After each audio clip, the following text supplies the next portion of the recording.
The Columbia River, the energy that's there is so important to who we are.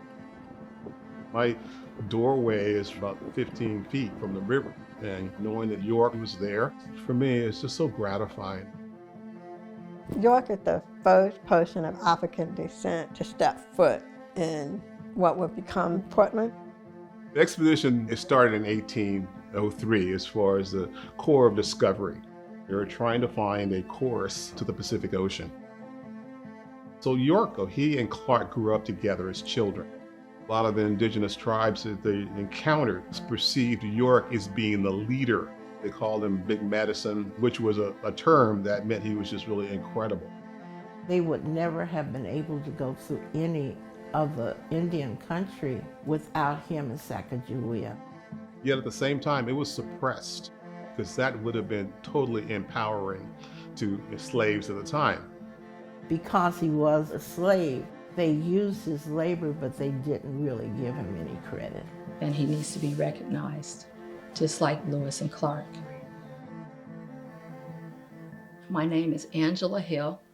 I'm the alpha child of Baba Obi Hill, my elder.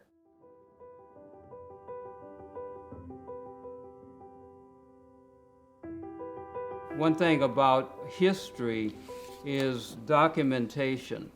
That's one of the reasons we're here today. The whole Lewis and Clark affair, it was based on journals. Two people writing down everywhere they went and what they saw. My father have always expressed the importance of returning to your past and knowing your history.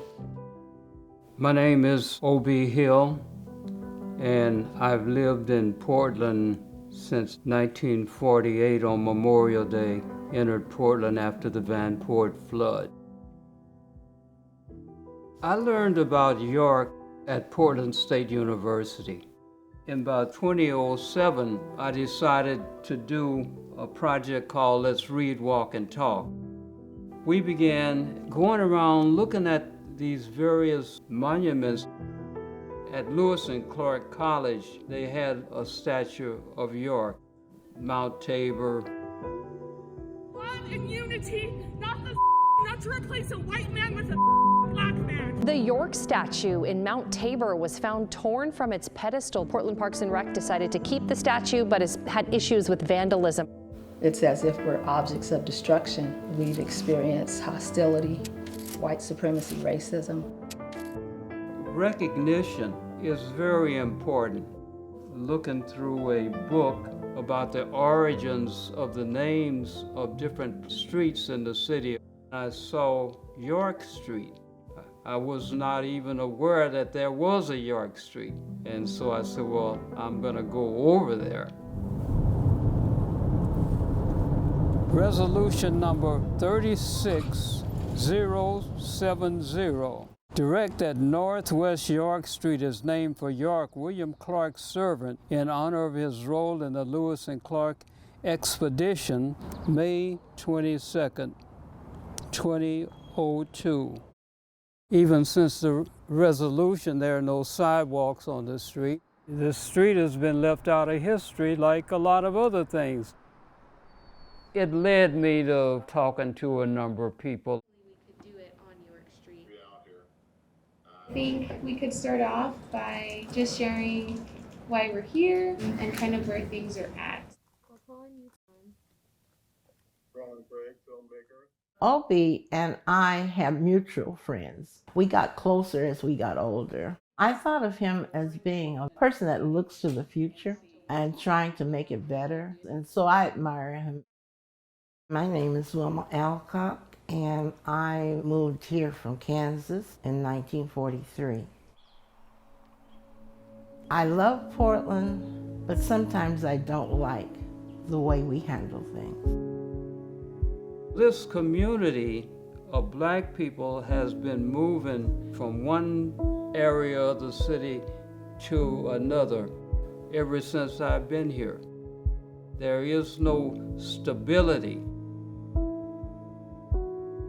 African American and have experienced discrimination and displacement in many forms. We moved to a housing project on Swan Island. We moved to St. John's Woods. The Fremont Bridge, that's when our whole community was decimated. The highway construction. And then the urban renewal came in and put the Memorial Coliseum in.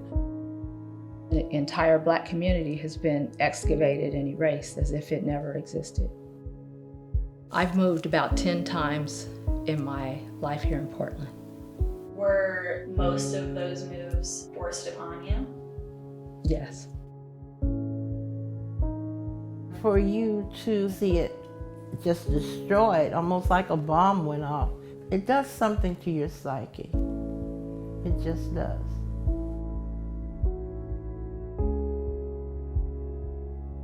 As an urban planner, I began to really see zoning was put in place so only a few people could afford to purchase these single-family dwellings. They did restrict certain races from buying these homes. And it was very targeted towards immigrant groups, African Americans. They're missing out on that multi-generational wealth creation. And I myself own 3 homes, but through discriminatory practices and circumstances, I lost everything.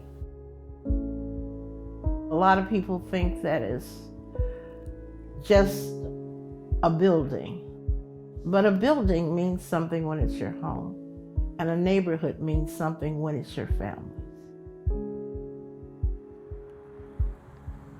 One of the ideas that came out of the York Work Group is affordable housing. This lot over here is available. If that could be purchased, housing could be placed there. The other thing that was talked about was a museum.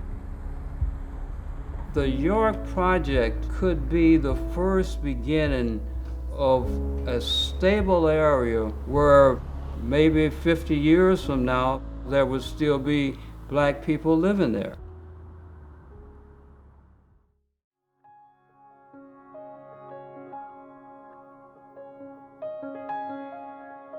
We are hopefully sometime soon planning to meet with the property owners. We've already had discussions with the city, and they said they could support very small parts of the York Village concept. We're kind of just gonna try and figure things out on our own.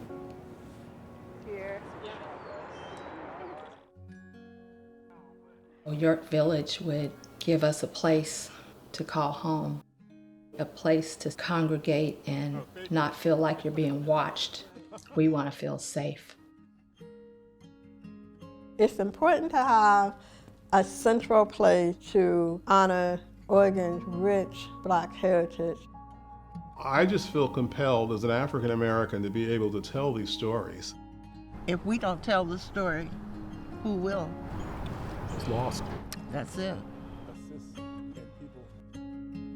I'm interested in getting 3 generations together and seeing York Village become a reality. Anyone interested in that, feel free to contact me.